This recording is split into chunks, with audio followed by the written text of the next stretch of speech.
What's up, guys? It's your boy Dig Dash, and I'm back with another video. Before we talk about the Google Pixel XL, I'm gonna have a little rant. So back in the day, I had the HTC Desire. As you can see, I've added some clips. Back in the day, I thought this was an amazing phone. It had a 3.7-inch AMOLED screen. It was my very first Android phone. It came out in 2010.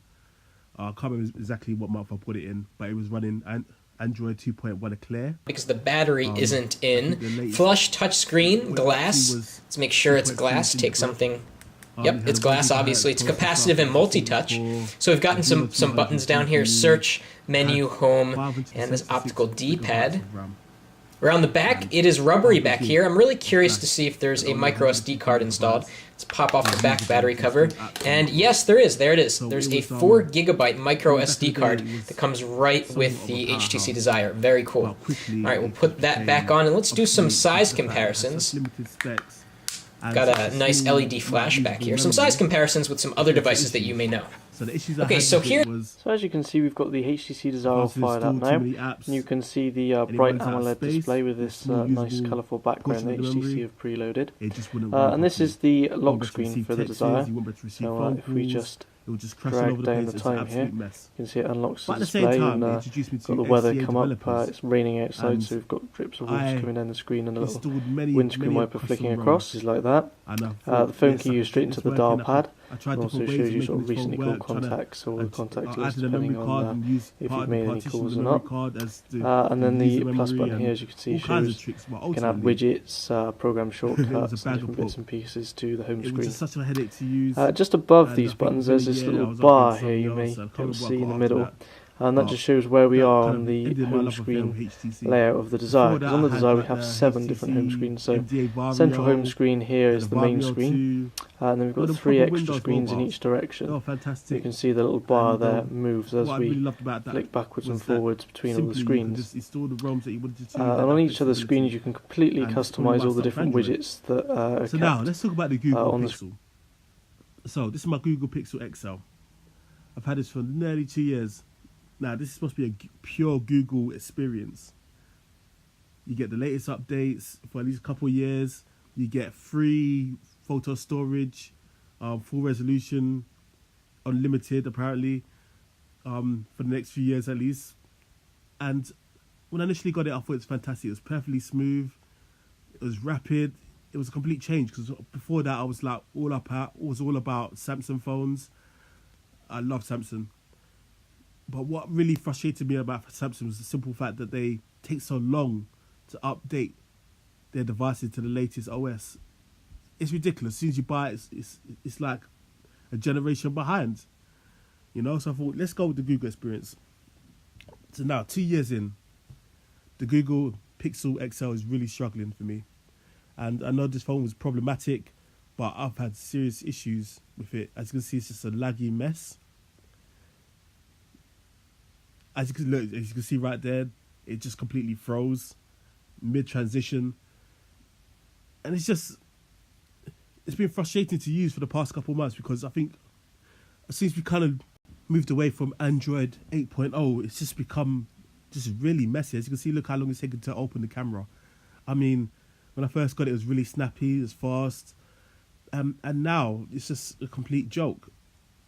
I mean, I'm one of these people who mainly uses their smartphones to take pictures and, you know, surf my social medias.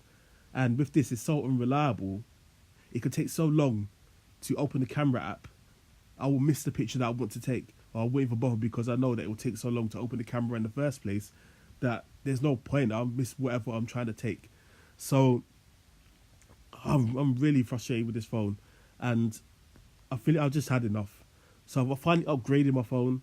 I got the Samsung Galaxy Note 9, and I'm absolutely loving it. I mean, it's smooth like it should.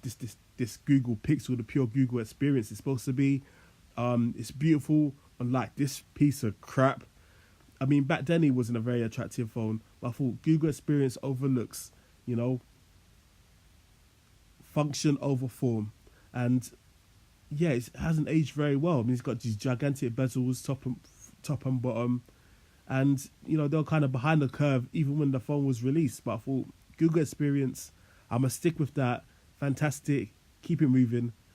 But no, I mean, over the past couple of years, it's really let me down.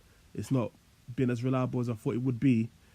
And, you know, it's been surpassed by many other phones. You know, progress, things keep moving forward, things get faster.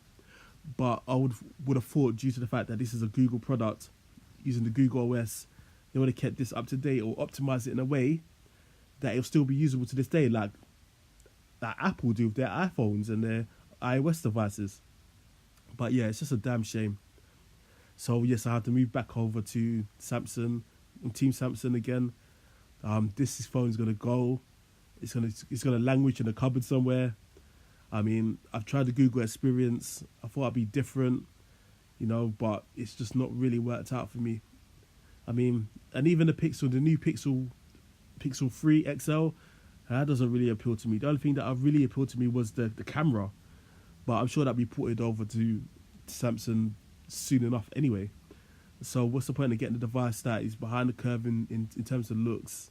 It doesn't have the screen as good as the Samsung Galaxy Note 9. It doesn't have the features. I mean, yes, the Google OS, it can be fantastic, but only if the hardware can keep up with it. And I'm not even sure if this is a hardware problem or a software problem or a bit of both. You know? I mean, it's just an absolute laggy mess. And, you know, I've just had enough of it. I'm going to keep it moving forward. But I just had to make this video. As you can see, it turned itself off. But that might be due to the magnets in the Surface Book's case. I'm not 100% sure. But it has been doing that when I'm obviously away from the laptop. But, yeah, guys. Thanks for watching this video. You know, sorry about the rant. I just had to get it out there. Whilst I still have this phone, whilst still, you know, it's still fresh in my mind. I just have to say, look, I've got problems with my Google Pixel XL. You know, if you have similar kind of issues, let me know. If you manage to resolve these issues, let me know. But either way, I mean, this is unacceptable. This is not what Google promised. Google promised a smooth, lag-free experience. A phone that'll be kept up to date for a good few years, that'll remain smooth and kind of be optimized in the same vein as Apple and iOS, you know. And it simply has not been the case. I mean, I've even heard with like the Pixel 2 XL, Pixel 2s, having similar kind of issues. You know, I've seen like MKHB, you know who I'm talking about, complain about the issues that he's had with his phone, not just the build quality issues, but the fact that the software is just not keeping up. But anyway, guys, please like, subscribe, take care.